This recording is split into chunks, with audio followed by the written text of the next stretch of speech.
हाँ, हेलो बच्चों। आज हम लोग इस लेक्चर में इलेक्ट्रिक फ्लक्स को पढ़ेंगे, गाउस थ्योरम पढ़ेंगे, चार्ज का जो डिस्ट्रीब्यूशन है, linear charge distribution, linear charge density, surface charge distribution, surface charge density और volume charge distribution, volume charge density, इनको पढ़ेंगे। और उससे पहले हम लोग इलेक्ट्रिक फ्लक्स को पढ़ेंगे कि इलेक्ट्रिक फ्लक्स क्या है और ये कौन कौन से पैरामीटर पर बेस्ड होता है, किन बातों पर डिपेंड करता है। और अगर इलेक्ट्रिक फ्लक्स हमने ठीक से समझा तो फिर हमें गाउस की जो एप्लीकेशन है वो ठीक से समझ में आएगी। चार्ज डिस्ट्रीब्यूशन किस तरह से करते हैं और ये चार्ज डिस्ट्रीब्यूशन कौन कौन से पैरामीटर पर बेस्ड होता है उसको समझते हैं। तो सबसे पहले हम लोग समझेंगे इलेक्ट्रिक फ्लक्स क्या है और ये कौन कौन से पैरामीटर पर बेस्ड होता है। समझते हैं सबसे पहले इलेक्ट्रिक फ्लक्स को। इलेक्ट्रिक फ्लक्स और इसे प्रेजेंट करते हैं फाई ई से। ये स्केलर क्वांटिटी है, इसमें कोई डायरेक्शन नहीं है। नेगेटिव चार्ज की वजह से जो फ्लक्स होगा वो नेगेटिव होगा और पॉजिटिव चार्ज की वजह से जो फ्लक्स होगा वो पॉजिटिव होगा। तो अगर हमें इलेक्ट्रिक फ्लक्स को समझना है तो यहाँ पर हम इलेक्ट्रिक फील्ड लाइन को बनाएंगे जो एक्सटर्नल इलेक्ट्रिक फील्ड को प्रेजेंट करेंगी। ये इलेक्ट्रिक फील्ड लाइन्स हो गई और इलेक्ट्रिक फील्ड लाइन सभी एक दूसरे के पैरेलल हैं तो यूनिफॉर्म इलेक्ट्रिक फील्ड है और इसे हम लोग कह सकते हैं uniform external electric field. Uniform external electric field, external electric field, ये यूनिफॉर्म एक्सटर्नल इलेक्ट्रिक फील्ड हो गई जिसकी वैल्यू ई है। और यहाँ पर अगर हम लोग डायरेक्शन देखें तो डायरेक्शन इधर से इधर की तरफ डायरेक्शन है। इधर की तरफ पॉजिटिव चार्ज होगा और इधर की तरफ नेगेटिव चार्ज होगा, तो डायरेक्शन इसकी इधर की तरफ हो गई। इलेक्ट्रिक फील्ड की डायरेक्शन ये हो गई, यानी एक्स एक्सिस के अलोंग इस इलेक्ट्रिक फील्ड की डायरेक्शन हो गई। और अगर इस इलेक्ट्रिक फील्ड पर कोई हम गाउसियन सरफेस को बनाते हैं तो ये हमारे पास गाउसियन सरफेस, ये हमारे पास एक गाउसियन सरफेस हो गई। इसे हम लोग कह सकते हैं गाउसियन सरफेस, गाउसियन सरफेस। और अगर ये गाउसियन सरफेस है तो इस गाउसियन सरफेस का कुछ एरिया होगा कि इस सरफेस से कितनी इलेक्ट्रिक फील्ड लाइन पास होके इधर की तरफ जा रही हैं, इधर से इधर की तरफ कितनी फील्ड लाइन पास हो रही है। और जो फील्ड लाइन पास हो रही हैं इनका जो अमाउंट है, ये नंबर ऑफ जो फील्ड लाइंस हैं, ये number of field line flux को प्रेजेंट करती हैं कि कितनी लाइंस ऐसी हैं जो इस गाउसियन सरफेस को पास करके आगे की तरफ जा रही हैं, इसको क्रॉस करके आगे की तरफ जा रही हैं। तो हम ये देखेंगे कि इस गाउसियन सरफेस का जो एरिया है वो एस है। तो अगर एस एरिया है तो ये सरफेस की जो डायरेक्शन है ये कुछ एंगल बना रही होगी और स्मॉल जो गाउसियन सरफेस है ये डी एस हो गया, ये स्मॉल गाउसियन सरफेस, और ये एंगल हमारे पास थीटा आ रहा है। तो अगर हम लोग इलेक्ट्रिक फ्लक्स को देखते हैं तो electric flux equal to vector E dot vector S, ऐसे लिख सकते हैं। Mean electric flux is a dot product of electric field intensity and surface area of the Gaussian surface. Mean electric flux, electric flux is dot product, is a dot product of electric field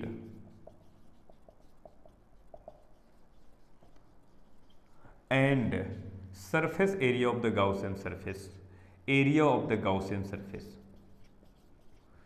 of the Gaussian surface, Gaussian surface। जो हमारे पास ये Gaussian surface है, इस Gaussian surface का जो area है, जैसे football आप जानते हैं तो फुटबॉल जो आप देखते हैं वो जो सरफेस होती है वो सरफेस गाउसियन सरफेस है। आपने गुब्बारा देखा, बलून देखा, तो उसका जो सरफेस है वो सरफेस का जो एरिया है उसे हम लोग गाउसियन सरफेस कह सकते हैं।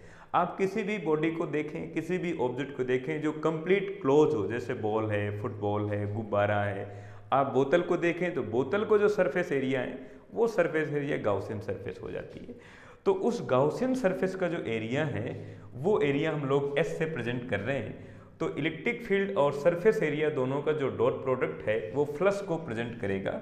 इस तरह से हम लोग इसे लिखेंगे और इसकी यूनिट लिखेंगे। इसकी यूनिट है न्यूटन पर कूलाम और इसकी मीटर स्क्वायर, तो न्यूटन मीटर स्क्वायर पर कूलाम लिख सकते हैं। और इसकी एक और यूनिट हमारे पास होती है वोल्ट पर मीटर, और एरिया की मीटर स्क्वायर, तो हम लोग लिखेंगे वोल्ट मल्टीप्लाई मीटर, मीटर से मीटर एक कैंसिल आउट हो जाएगा। तो एक यूनिट हमारे पास ये हो गई और एक यूनिट फ्लक्स की ये हो गई। और अगर हम ये देखें कि ये जो स्मॉल गाउसियन सरफेस है, ये इससे कितना फ्लक्स पास हो रहा है, पूरे से तो इलेक्ट्रिक फ्लक्स फाई पास हो रहा है, तो छोटे जगह से ये छोटा सा जो गाउसियन सरफेस है इससे कितना फ्लक्स पास होगा। इसका एरिया है ds, तो ds गाउसियन सरफेस से d phi flux pass out होगा। तो हम लोग लिखेंगे इलेक्ट्रिक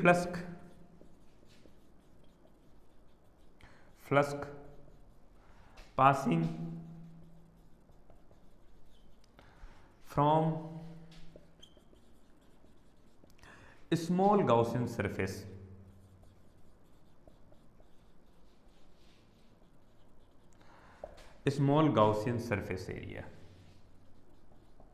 एरिया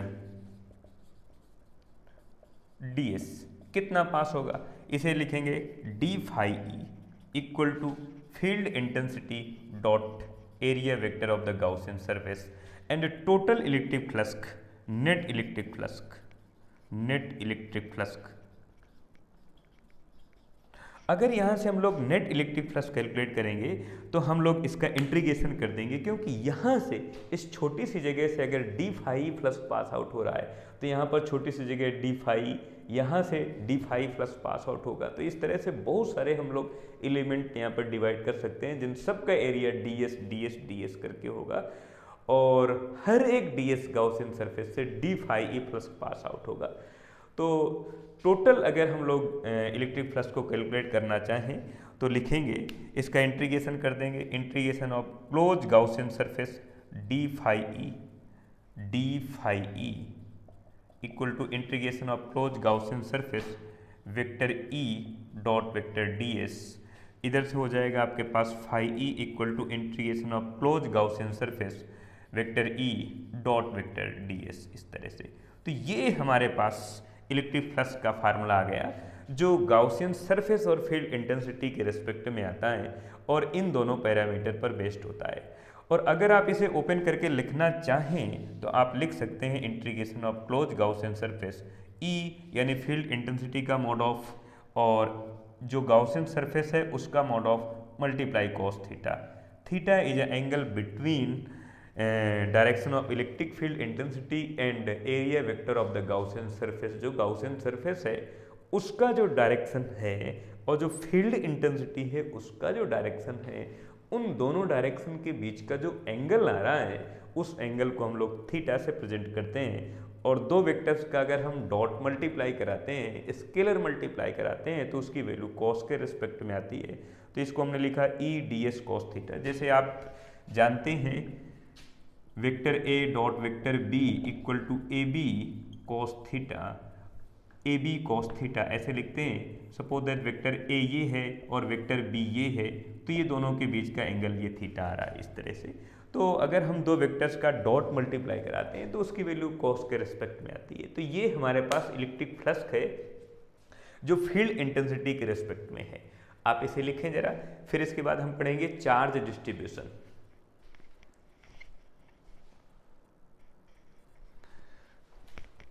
हाँ, देखते हैं जरा charge distribution.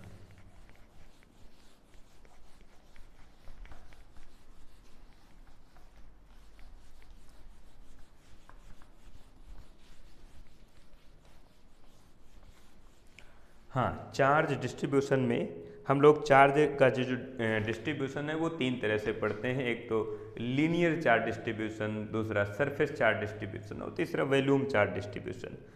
Distribution of charge,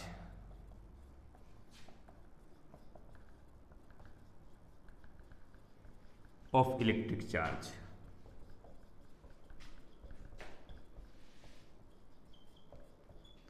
electric charge का जो डिस्ट्रीब्यूशन है उसे हम लोग पढ़ेंगे। तो सबसे पहले पढ़ेंगे हम लोग लीनियर चार्ज डिस्ट्रीब्यूशन।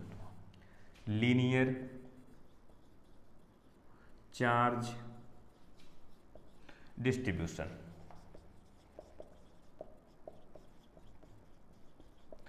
अब लीनियर चार्ज डिस्ट्रीब्यूशन में हम ये देखेंगे कि हमारे पास अगर ये कोई वायर है और इस वायर में अगर हमने यूनिफॉर्म चार्ज डिस्ट्रीब्यूट कर दिया, पॉजिटिव या नेगेटिव, इस तरह से हमने ये चार्ज को डिस्ट्रीब्यूट किया, तो इस वायर की जो टोटल लेंथ है उस लेंथ को हम L लिख लें।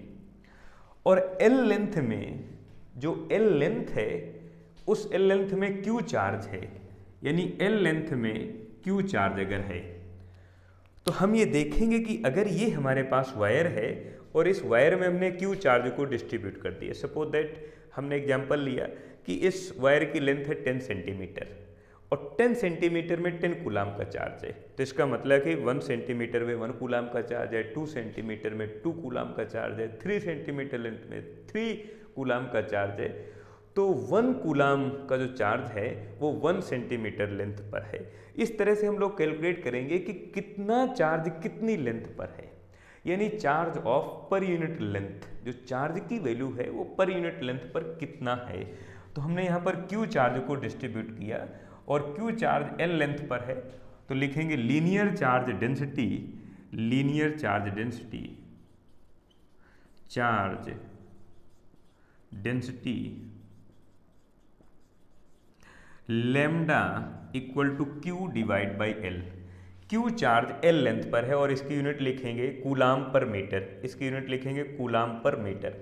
और अगर अब हम लोग यहाँ से एक छोटा सा एक कट टुकड़ा करें, छोटा सा एक एलिमेंट करें, यहाँ पर एक छोटा सा एलिमेंट करें, यहाँ पर एक छोटा सा एलिमेंट करें, इसका डायग्राम इधर बना लेते हैं हम लोग, ये डायग्राम बना लें। और ये हमारे पास कोई वायर है, इस वायर की जो टोटल लेंथ है ये L है और L लेंथ पर Q चार्ज इस तरह से, तो हमने लिखा linear charge density lambda equal to Q divide by L और यूनिट लिखा कूलाम पर मीटर, ये हमने इसकी यूनिट लिखी। अब हमने ये देखा कि अगर यहाँ पर हम एक छोटा सा एलिमेंट कट करते हैं इस तरह से और इसकी लेंथ अगर dl है तो dl लेंथ में कितना चार्ज होगा, dq चार्ज होगा। फिर यहाँ पर एक छोटा सा एलिमेंट कट करते हैं और इसकी लेंथ dl है तो dl लेंथ में कितना चार्ज होगा, dq चार्ज होगा। फिर छोटा सा एक एलिमेंट कट करते हैं अगर और इसकी लेंथ अगर dl है तो dl लेंथ में कितना चार्ज होगा, dq चार्ज होगा। और अगर हम कहें कि जो चार्ज का डिस्ट्रीब्यूशन है ये यूनिफॉर्म डिस्ट्रीब्यूशन है, for uniform distribution of charge, for uniform distribution of charge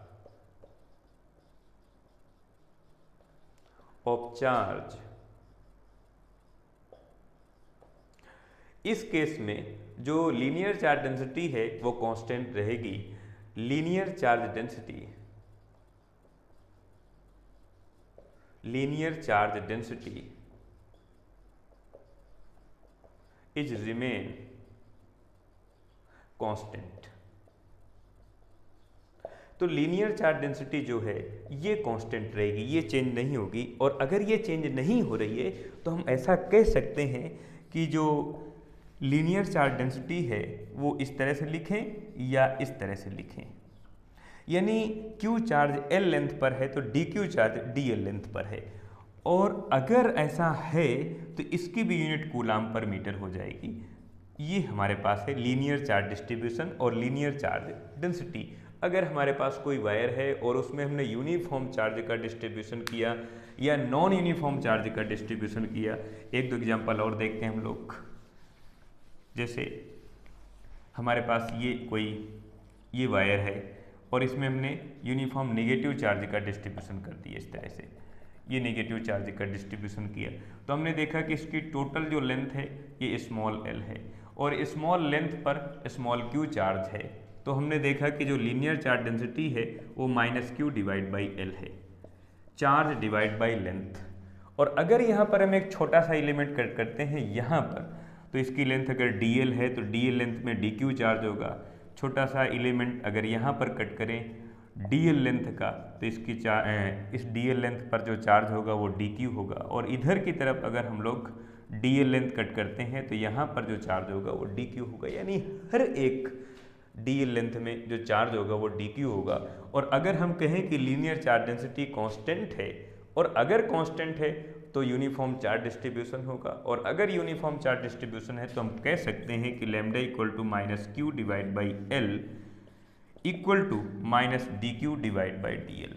और यहाँ से हम लोग ये समझ सकते हैं कि इतना जो चार्ज है वो इतनी लेंथ पर है और इतना चार्ज इतनी लेंथ पर है।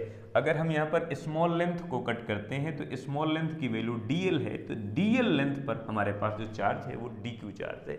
ये ध्यान रखना लीनियर चार्ज डिस्ट्रीब्यूशन में। अगर यूनिफॉर्म है तो चार्ज डेंसिटी होगी में लीनियर चार्ज डेंसिटी होगी, वो कांस्टेंट होगी, वो चेंज नहीं होगी, वो अपनी वैल्यू को चेंज नहीं करेगी। ये अभी हमने समझा लीनियर चार्ज डिस्ट्रीब्यूशन और लीनियर चार्ज डेंसिटी। आप इसे लिखें जरा। अब हम लोग समझेंगे surface charge density and surface charge distribution.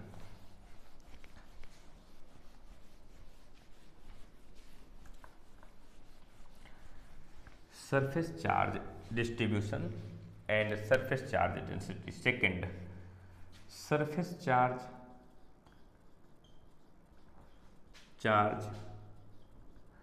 Distribution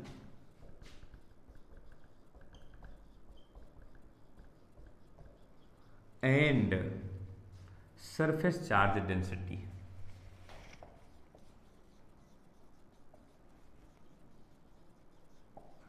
charge density ये हम लोग पढ़ेंगे, और सरफेस चार्ज डेंसिटी को हम लोग सिग्मा से रिप्रेजेंट करते हैं। और अगर हम लोग ये देखें कि जो हमारे पास सरफेस है वो कंडक्टर्स की सरफेस हो या नॉन कंडक्टर की सरफेस हो, जो भी मटेरियल हमारे पास है जिसमें हम लोग चार्ज को डिस्ट्रीब्यूट कर रहे हैं, उस सरफेस का एरिया कितना है। जैसे हमारे पास ये कोई प्लेट है, ये प्लेट है, ये प्लेट है, और इस प्लेट पर हमने चार्ज को डिस्ट्रीब्यूट किया, तो हमने देखा इस प्लेट का एरिया कितना है, इस प्लेट का जो सरफेस एरिया है वो कितना है, और इसमें हमने यूनिफॉर्म चार्ज को डिस्ट्रीब्यूट कर दिया, पॉजिटिव या नेगेटिव। हम यूनिफॉर्म पॉजिटिव भी डिस्ट्रीब्यूट कर सकते हैं, यूनिफॉर्म नेगेटिव भी डिस्ट्रीब्यूट कर सकते हैं, यूनिफॉर्म ना करके नॉन यूनिफॉर्म का डिस्ट्रीब्यूशन भी कर सकते हैं। लेकिन यहाँ पर हम लोग जो एप्लीकेशन पढ़ रहे हैं वो यूनिफॉर्म चार्ज डिस्ट्रीब्यूशन को पढ़ रहे हैं। तो हमने देखा कि इस सरफेस का जो एरिया है वो S है, और S एरिया पर हमने Q चार्ज को डिस्ट्रीब्यूट किया। S means surface area of the Gaussian surface. जो गाउसियन सरफेस है उसका एरिया आप S के बजाय A से प्रेजेंट कर सकते हैं, तो भी कोई बहुत बड़ी गलत बात नहीं है। लेकिन अगर हम लोग S से लिखें तो थोड़ा ठीक रहता है, क्योंकि हम लोग गाउस सरफेस को पढ़ रहे हैं। तो हमने देखा कि ये जो Q चार्ज है, जो Q चार्ज है ये S गाउसियन सरफेस पर है, तो हम लोग लिखेंगे sigma mean surface charge density equal to amount of charge, value of electric charge divide by surface area of the Gaussian surface. Surface area, surface area, लेकिन ये वो सरफेस एरिया है जिस एरिया पर चार्ज डिस्ट्रीब्यूटेड है। तो हम लोग लिख सकते हैं सिग्मा इक्वल टू चार्ज की वैल्यू Q है divide by surface area S है।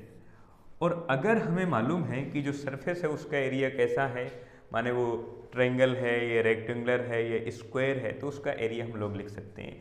जैसे यहाँ पर हम लोग देखें कि ये हमारे पास कोई स्फीयर है और इसके सरफेस पर चार्ज इस तरह से डिस्ट्रीब्यूटेड है ये, और इसमें अगर Q चार्ज है, R रेडियस है, तो यहाँ पर हम लोग लिख सकते हैं sigma equal to Q divide by surface area of the sphere, और इसका एरिया लिखेंगे 4 पाई R स्क्वायर, और यूनिट लिखेंगे coulomb per metre square, coulomb per metre square. ये हमारे पास सरफेस एरिया हो गया, और ये हमारे पास सरफेस डेंसिटी हो गई, सरफेस चार्ज डेंसिटी हो गई। और यहाँ पर अगर हम लोग स्मॉल एरिया को कट करते हैं, स्मॉल एरिया को कट करते हैं, आप जैसे फुटबॉल जानते हैं, फुटबॉल को आपने देखा है, तो फुटबॉल एक पूरा गाउसियन सरफेस का एक एग्जांपल है, और उसमें छोटे छोटे जो अलग अलग डिजाइन बने होते हैं, अलग अलग कलर के बने होते हैं, उसका जो एरिया हम लोग लिखेंगे वो लिख सकते हैं DS लिख सकते हैं, DS लिख सकते हैं, DS लिख सकते हैं, और सभी जो स्मॉल एरिया आ रहा है उन सबको अगर हम समेसन कर दें तो S मिल जाता है। तो उस स्मॉल एरिया पर कितना चार्ज होगा, स्मॉल चार्ज होगा, तो लिखेंगे Q equal to sigma equal to D Q divide by D S, ऐसा लिखेंगे। और इसे लिख सकते हैं Q डिवाइड बाई एस। और फिर वही कंडीशन, अगर यूनिफॉर्म चार्ज डिस्ट्रीब्यूटेड है, for uniform charge distribution, uniform charge distribution, अगर यूनिफॉर्म चार्ज डिस्ट्रीब्यूटेड है तो सरफेस चार्ज डेंसिटी कांस्टेंट रहेगी। सरफेस चार्ज डेंसिटी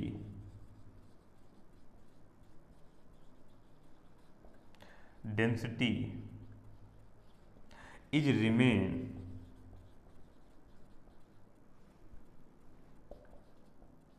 कांस्टेंट, ये चेंज नहीं होगी। और अगर चेंज हो रही है, सरफेस चार्ज डेंसिटी चेंज हो रही है, तो नॉन यूनिफॉर्म चार्ज डिस्ट्रीब्यूशन होगा। और अगर नहीं चेंज हो रही है तो यूनिफॉर्म चार्ज डिस्ट्रीब्यूशन होगा। तो ये हमारे पास है चार्ज डिस्ट्रीब्यूशन, जिसमें हम लोग सरफेस में चार्ज को डिस्ट्रीब्यूट करते हैं। आप इसे लिखें जरा।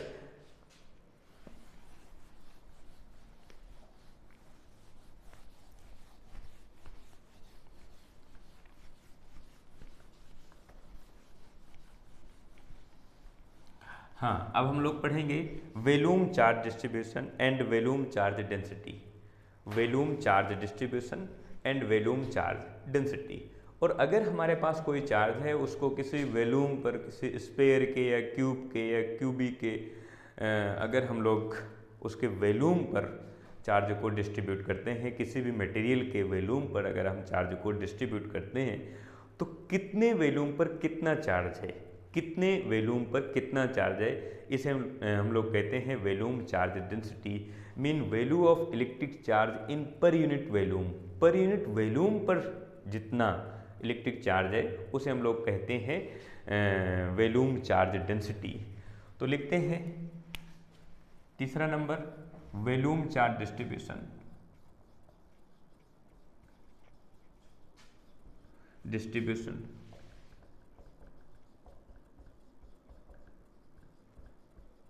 And volume charge density.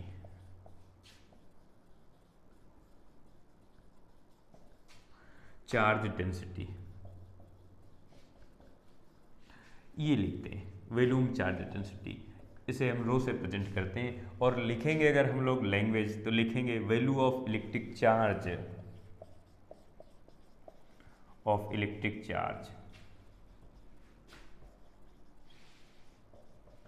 In per unit volume, in per unit volume, known as volume charge density.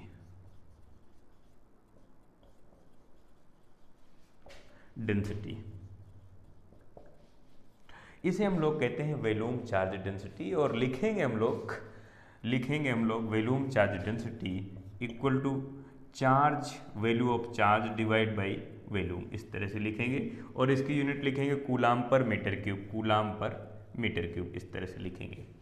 और अगर हमारे पास ये कोई स्फीयर है, सॉलिड स्फीयर है, और अगर ये नॉन कंडक्टर्स है, अगर कंडक्टर्स है तो केवल सरफेस पर चार्ज होगा, इसलिए हमें इसे नॉन कंडक्टर बनाना पड़ेगा। नॉन कंडक्टर्स स्फीयर को हमें लेना पड़ेगा। और यहाँ पर अगर इसकी रेडियस ये कैपिटल आर है, तो हम कहेंगे कि अगर इसकी रेडियस कैपिटल आर है तो volume charge density equal to value of electric charge divide by volume of the sphere, mean 4/3 pi R cube. तो इसे लिख सकते हैं हम लोग 3Q divide by 4 pi R cube, इस तरह से लिखेंगे वॉल्यूम चार्ज डेंसिटी। ये वॉल्यूम चार्ज डेंसिटी है। और अगर हम कहें कि यूनिफॉर्म चार्ज डिस्ट्रीब्यूटेड है, तो हम कहेंगे कि rho equal to Q divide by V equal to DQ divide by DV।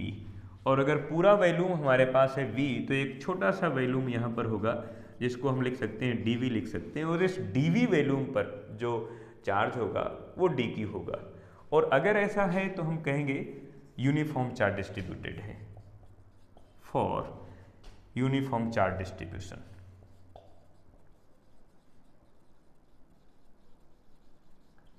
Uniform charge distribution. अगर यूनिफॉर्म चार्ज डिस्ट्रीब्यूशन है तो ये जो वॉल्यूम चार्ज डेंसिटी है ये कांस्टेंट रहेगी। Volume charge density is remain constant.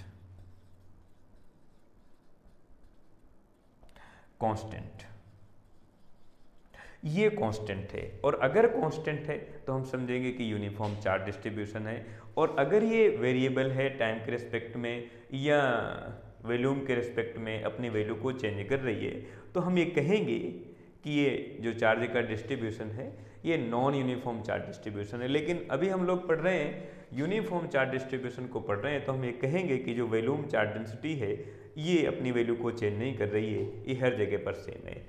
ये इस तरह से हम पढ़ते हैं, चार्ज का डिस्ट्रीब्यूशन पढ़ते हैं। अब इसके बाद पढ़ेंगे गाउस एप्लीकेशन और उसकी प्रूविंग पढ़ेंगे।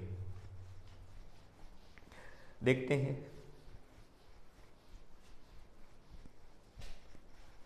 गाउस एप्लीकेशन या गाउस थ्योरम। हाँ, देखते हैं जरा गाउस थ्योरम।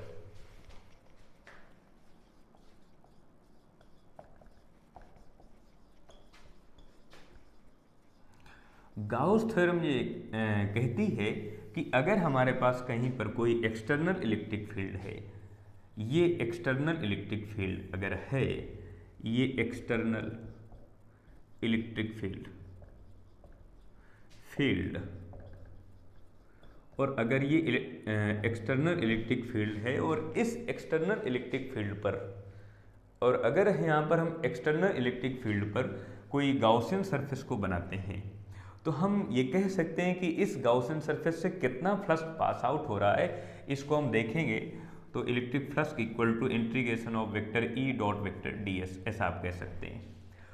और अगर ऐसा नहीं कहेंगे और इस तरह से अगर हमें नहीं प्रूव करना है, तो हमारे पास एक दूसरा कंसेप्ट है कि ये हमारे पास कोई गाउसियन सरफेस है और उस गाउसियन सरफेस के अंदर कोई चार्ज रखा हुआ है, पॉजिटिव या निगेटिव। जैसे हम पॉजिटिव क्यू चार्ज लेते हैं, तो इस पॉजिटिव क्यू चार्ज की वजह से इसके चारों तरफ फील्ड लाइंस होंगी और जो बाहर की तरफ जा रही होंगी, इस सरफेस को क्रॉस करके बाहर की तरफ जा रही होंगी, क्योंकि पॉजिटिव चार्ज से फील्ड लाइंस बाहर की तरफ जाती हैं।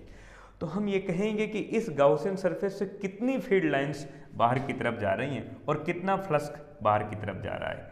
जैसा हम यहाँ पर कह रहे हैं इस वाले डायग्राम में कि इस गाउसियन सरफेस से कितनी फील्ड लाइन पास होकर आगे की तरफ जा रही हैं, उसी तरह से यहाँ पर हम कह सकते हैं कि इस गाउसियन सरफेस से कितनी फील्ड लाइंस ऐसी हैं जो इस सरफेस को क्रॉस करके आगे की तरफ जा रही हैं, और जो फील्ड लाइंस हैं ये प्रेजेंट करती हैं, इलेक्ट्रिक फ्लक्स को प्रेजेंट करती हैं।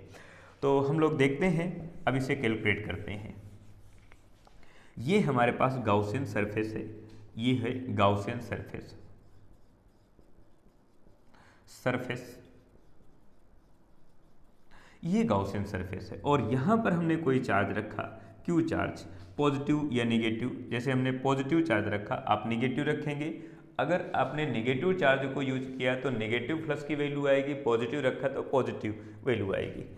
और हम ये देखेंगे कि इस टोटल जो गाउसियन सरफेस है उस सरफेस एरिया से phi E flux pass out हो रहा है, तो इतने एरिया से कितना फ्लक्स पास आउट होगा, इसको हम लिख सकते हैं डी एस वेक्टर और फील्ड इंटेंसिटी आउटसाइड, क्योंकि पॉजिटिव चार्ज है और दोनों जो सरफेस एरिया है और इलेक्ट्रिक फील्ड है दोनों एक दूसरे के पैरेलल हैं।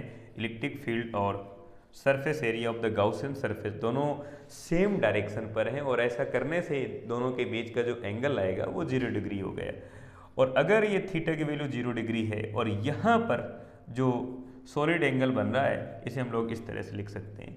तो इतने एरिया से जो ये एरिया आपको दिख रहा है, ये एरिया दिख रहा है, इतने एरिया से अगर आप ये देखें कि जो फ्लक्स पास आउट हो रहा है वो डी फाई ई है, तो इस तरह के बहुत सारे स्मॉल एलिमेंट बनेंगे इसके चारों तरफ और हर एक का जो सॉलिड एंगल आएगा इसके सेंटर पर वो डी ओमेगा आएगा।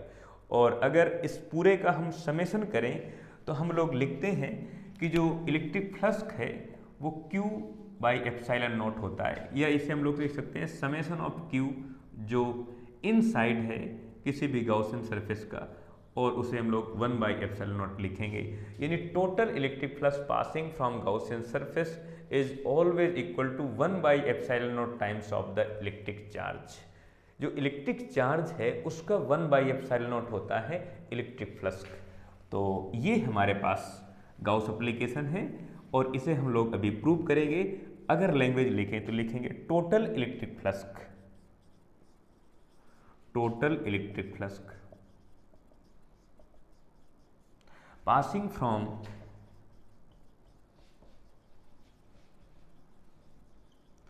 Gaussian surface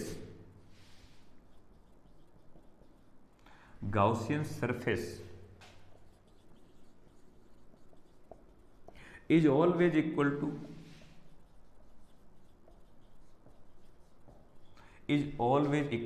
1/ε0 times 1/ε0 times of electric charge.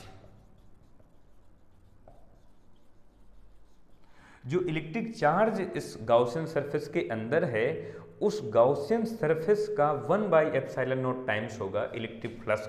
तो इसे हम लोग लिख सकते हैं electric flux equal to total charge of the inside of Gaussian surface 1/ε0 या 1/ε0, और इधर हम लोग लिख सकते हैं समेशन ऑफ क्यू। जो इलेक्ट्रिक चार्ज है उस इलेक्ट्रिक चार्ज की जो टोटल वैल्यू है वो टोटल वैल्यू 1/ε0 टाइम्स है इलेक्ट्रिक फ्लक्स का। ये हमारे पास गाउसियन एप्लीकेशन है। अब इसे अगर हम प्रूव करें कि ये एप्लीकेशन किस तरह से होती है, किस तरह से ये कैलकुलेट होती है, तो इसे हम लोग कैलकुलेट करेंगे और देखते हैं किस तरह से कैलकुलेट होती है। इसे आप लिखें जरा।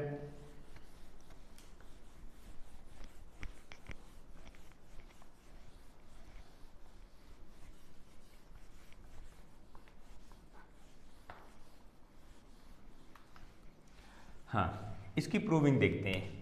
Proving of the Gaussian theorem. इस गाउसियन थ्योरम को हम लोग प्रूव करते हैं। तो ये हमारे पास कोई गाउसियन सरफेस है, गाउसियन सरफेस